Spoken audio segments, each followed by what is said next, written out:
Good morning, church. My name is Kerri McMahon. I've been a member here at St. James for nearly a decade, and I've served on the vestry for almost 5 years. I have 3 kids, ages 10, 8, and 6, and we really feel like we found our home here at St. James in the church and the community. Like a few of you, I actually grew up Catholic in a town not too far from here, but once I married my wife, Mary, that no longer made sense for our family, so we went church shopping. And did we hit the jackpot here at St. James? I feel a little bit like Elizabeth Barrett Browning by saying, "How do I love thee, St. James, let me count thy ways." St. James, it strengthens my faith in God, but it also strengthens my faith in humanity because of the humans that make up this church. So a little bit of the highlight reel from St. James. I'm just going to do some shout outs. Our fabulous Reverend Melissa and Reverend Audrey, who inspire us every single week, this week especially. The heavenly music led by Sean Price and the choir. The beautiful building that we worship in, that we have because of Michael Porcelli and the property committee.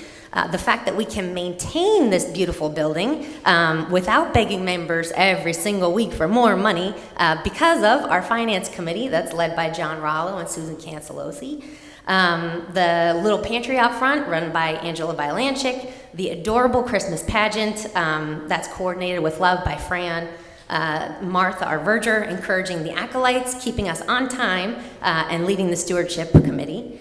The incredible thrift shop led by the kind and generous Joanne and Barbara that provides clothes and goods at a wonderful price to those who need it while also giving work to folks who might otherwise not have a job, and the independence and confidence and purpose that comes along with that. The welcoming environment at coffee hour, a happy hello from Robert, a joke from Gabe, the warmth from the Pagliaro family, and then also the overarching themes of all are welcome in this place. Come when you can, give what you can. This approach has meant the world to me and my family. Reverend Melissa talked about this a little bit, but having my turn at the stewardship meeting today felt particularly poignant for me because I have been struggling with how to manage all the changes in our country this week. But Bishop Buddy down in Washington's National Cathedral did so much of the talking for so many of us with her powerful message of mercy. And then our very own Bishop Carly emailed out a message in The Voice this week clarifying what is Christian and what is political. She reminded us that while aligning oneself with the marginalized can feel political, taking care of God's beloved people, all of them, however they are found and wherever they are found, that is Christian. What a message, and I can certainly get behind that. And on the personal side, the Sunday school program led by the patient and caring members of this church has made a big difference to my family, particularly my son Liam.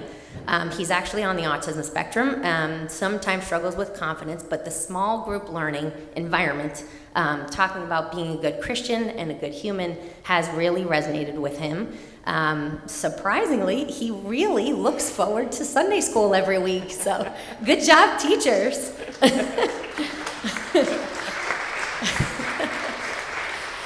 Both of his teachers, who are right here, Nina and Maggie, on separate occasions actually have pulled me aside saying they wanted to have a word with me about my son Liam. Whenever the teacher says to a parent, "See me after class," this is often not a good thing, so I got a little pit in my stomach. Oh boy, what's this gonna be? But actually the kind words that poured out of each of them stopped me in my tracks and actually made me burst into tears. Like a cartoon character. Really, they sprouted out from my eyes.